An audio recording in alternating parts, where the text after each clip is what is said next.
Formula ఈ car racing పై చర్చకు సిద్ధం. ఎప్పుడైనా ఎక్కడైనా న్యాయపరమైన చిక్కులు తొలగిన తర్వాత తేల్చుకుందాం అంటున్నారు సీఎం రేవంత్. ఫార్ములా ఈ కార్ రేసింగ్ పై అసెంబ్లీలో చర్చించాలి అన్న కేటీఆర్ సవాల్పై సీఎం రేవంత్ స్పందించారు. ఈ కార్ రేసింగ్ వ్యవహారంలో ఒకవైపు ఏసీబీ విచారణ, మరోవైపు హైకోర్టులో కేటీఆర్ వేసిన పిటిషన్పై విచారణ జరుగుతున్న నేపథ్యంలో ప్రస్తుతం ఎక్కువ వివరాలు వెల్లడించలేమో అన్నారు. న్యాయపరంగా చిక్కులు లేకపోతే ఈ వ్యవహారంపై ఎక్కడైనా ఎప్పుడైనా చర్చకు సిద్ధమని, అవసరమైతే బీఆర్ఎస్ కార్యాలయానికి వెళ్లైనా చర్చిస్తామన్నారు సీఎం రేవంత్.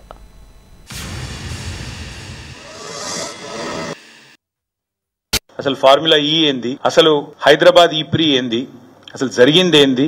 అందుకే అనివార్య పరిస్థితులు, ఎందుకంటే ప్రభుత్వానికేమో చర్చ ముందుకొచ్చే దమ్ము లేదు, చర్చలో పాల్గొనే సత్తా లేదు. ముఖ్యమంత్రికి చర్చలో పాల్గొని కళ్ళలో కళ్ళు పెట్టి చూసి ధైర్యంగా ఇది జరిగింది తప్పు అని రుజువుపించే శక్తి లేదు. ఏదో కేసు పెట్టాలనే ఒక సాడిస్ట్ మెంటాలిటీ తప్ప ఇవాళ జరిగిందేందో కనీసం మీ ద్వారానన్నా ప్రజలకు చెప్పాలా?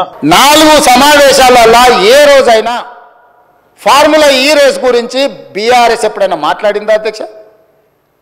ప్రపంచంలో ఉండే చంద్రమండలంలో ఉండే ధూళి దుమ్ము గురించి అనకాపల్లి నుంచి అమలాపురం నుంచి అమెరికా వరకు కేటీఆర్ గారు అన్ని విషయాలు మాట్లాడిండు. ట్విట్టర్ పిట్ట రోజు విషయాలను ప్రస్తావించిన ఏ రోజన్నా ఈ ట్విట్టర్ పిట్ట ఈ ఫార్ములా ఈ రేస్ గురించి ఎప్పుడైనా మాట్లాడిండా అధ్యక్ష? ఇవాళ నిన్న సాయంత్రం నుంచి ఎట్టి పరిస్థితుల్లో చర్చ జరగాల్సిందే, ఈ సభను నడవనీయం. ఏంటి అధ్యక్ష దురహంకారం? ఫార్ములా ఈ రేస్కు సంబంధించి వారు పట్టుబడుతున్నారు.